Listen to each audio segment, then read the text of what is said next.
guys, welcome back to Reading the Bible in a Year. Today is Monday, January 18th, and we are back for day 18 of Reading the Bible in a Year. If you are new and you're watching this for the first time, I would really appreciate it if you were to go ahead and subscribe to this channel. And be sure to turn on the notification bell so that you'll be notified each and every time that I upload a video, which is basically every day. All right, and for those who are returning, thank you for coming back day after day just to listen to little old me read the Bible. I hope you're getting something from this process. I hope you are learning new stories in the Bible that you weren't aware of before, and that you're enjoying it. I'm enjoying it, and learning new stories along with you. So let's get into it. So today we're going to pick up from where we left off yesterday.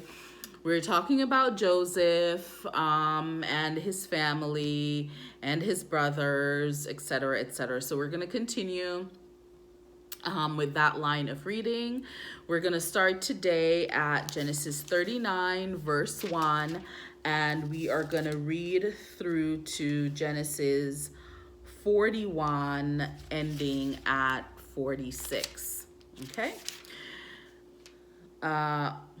Sorry about that. Genesis 41, ending at verse 46, I should say. So, before we get into the actual scripture, we're going to read a little bit about what the scriptures are about, okay?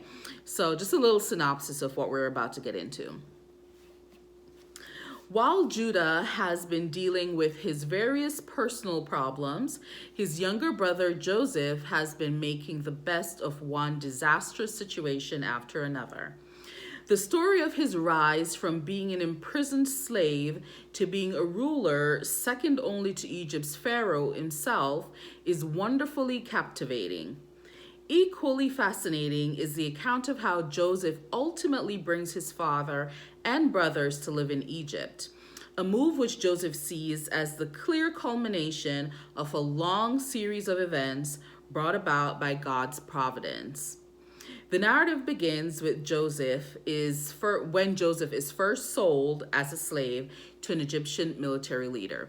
So, if you remember in yesterday's reading, we talked about how Joseph's brothers conspired to get rid of him, and they sold him because they were jealous of him, and they sold him to some Egyptians that were passing by, and they took his cloak that his dad had made for him, soaked it in animal's blood, and brought it back to his dad, and made up a whole story that he was killed by some wild animal. So as far as his father knows, his son is dead, but he's actually not. He was sold off. So we're going to start at Genesis 39, verse 1. When Joseph had been taken down to Egypt, Potiphar, an Egyptian who was one of Pharaoh's officials, the captain of the guard, bought him from the Ishmaelites who had taken him there. The Lord was with Joseph so that he prospered, and he lived in the house of his Egyptian master. When his master saw that the Lord was with him and that the Lord gave him success in everything he did, Joseph found favor in his eyes and became his attendant. Potiphar put him in charge of his household, and he entrusted to his care everything he owned. From the time he put him in charge of his household and all of that he owned, the Lord blessed the household of the Egyptian because of Joseph. The blessing of the Lord was on everything Potiphar had, both in the house and in the field. So Potiphar left everything he had in Joseph's care. With Joseph in charge, he did not concern himself with anything except the food he ate. Now, Joseph was well built and handsome, and after a while, his master's wife took notice of Joseph and said, "Come to bed with me." But he refused. "With me in charge," he told her, "my master does not concern himself with anything in the house. Everything he owns, he has entrusted to my care. No one is greater in the house than I am. My master has withheld nothing from me except you, because you are his wife. How then could I do such a wicked thing and sin against God?" And though she spoke to Joseph day after day, he refused to go to bed with her or even be with her. One day, he went into the house to attend his duties, and none of the household servants was inside. She caught him by his cloak and said, "Come to bed with me." But he left his cloak in her hand and ran out of the house. When she saw that he had left his cloak in her hand and had run out of the house, she called her household servants. "Look," she said to them, "this Hebrew has been brought to us to make sport of us. He came in here to sleep with me, but I screamed. When he heard me scream for help, he left his cloak beside me and ran out of the house." She kept his cloak beside her until his master came home. Then she told him the story. "That Hebrew slave you brought us came to me to make sport of me.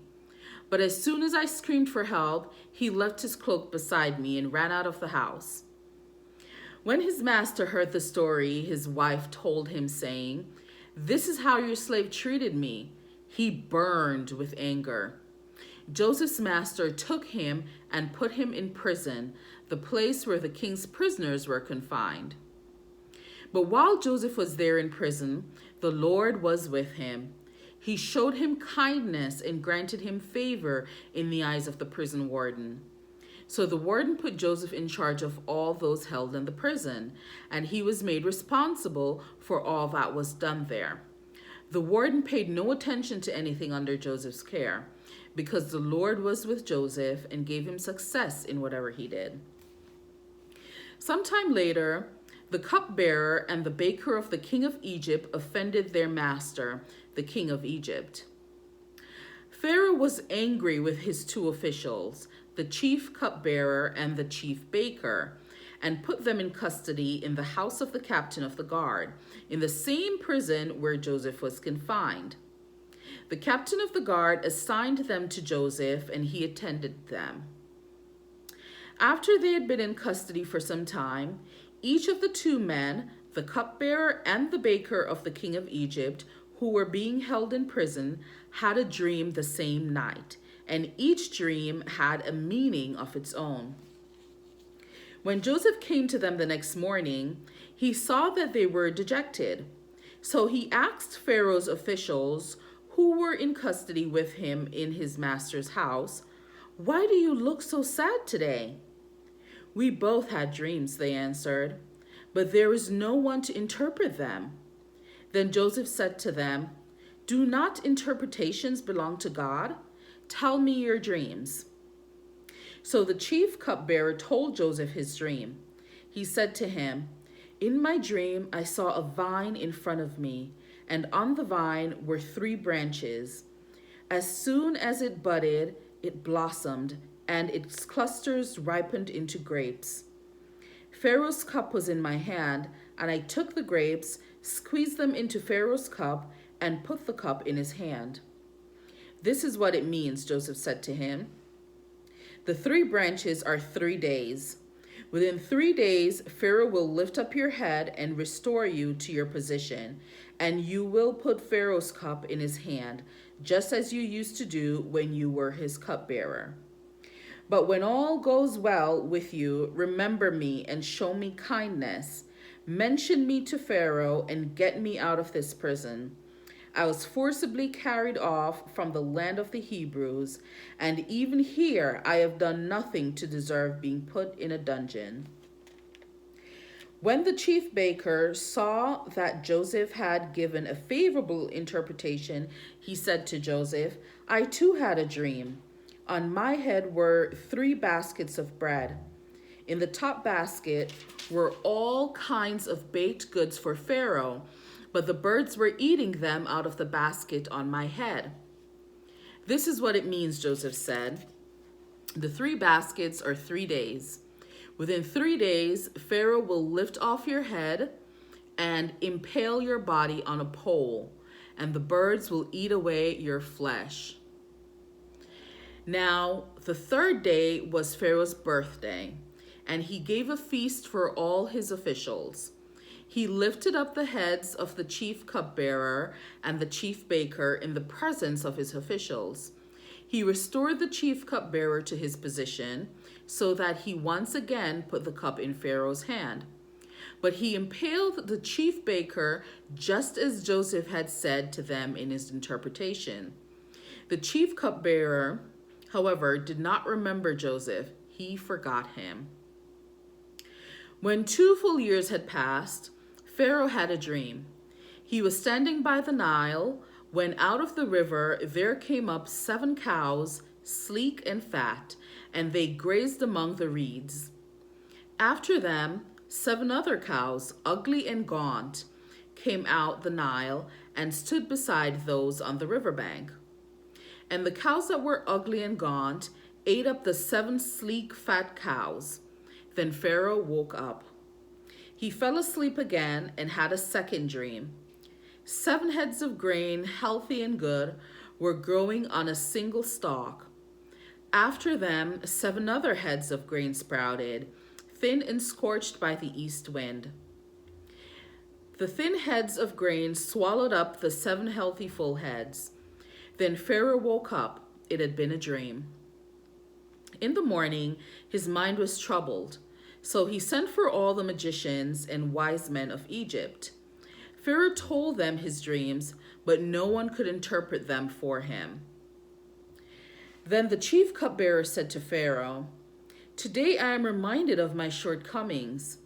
Pharaoh was once angry with his servants, and he imprisoned me and the chief baker in the house of the captain of the guard.